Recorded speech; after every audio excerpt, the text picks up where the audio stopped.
As we reported last night, the state of Colorado is suing President Trump over his decision to relocate Space Command's headquarters from Colorado Springs to Redstone Arsenal. And so that announcement reversed a Biden administration decision in May of 2023 after intense lobbying from Alabama's congressional delegation, which pointed to multiple reviews that found Redstone Arsenal was the most cost-effective location for that command. News 19's chief investigative reporter Brian Lawson joins us. Brian, this lawsuit isn't focused on Alabama at all.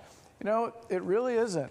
Alabama's barely mentioned. The focus is on remarks President Trump made on September 2nd, making the announcement about the move here. In addition to calling Huntsville a beautiful locale that would be now forever known as Rocket City, Trump also said, "The problem I have with Colorado is that they do mail-in voting," and that played a big factor. Now, in the lawsuit, Colorado argues that Trump is violating the Constitution by punishing a state for exercising its sovereign control over how it conducts its elections.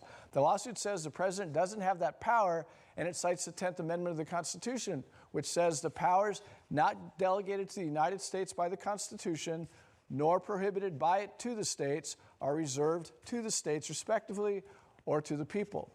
Now, the lawsuit also noted President Trump said Space Command would create 30,000 jobs and hundreds of billions of dollars in investments in Alabama, meaning that would be lost to Colorado. But Congressman Dale Strong took a different view today. 21 categories that were evaluated to determine what was best for national security for America.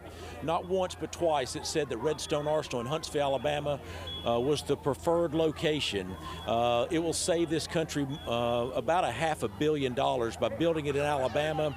Again, Colorado is stretched, trying to change this. I want to do what's right for national security, and we're going to fight them to the end.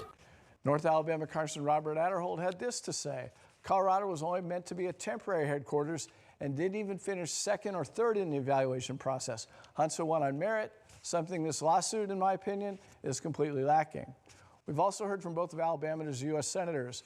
Katie Britt's office says that any efforts to overturn the Air Force's analysis that Huntsville is the best choice should be recognized as a partisan decision. Tommy Tuberville's office echoed similar sentiments, calling the decision by the Biden administration blatantly political.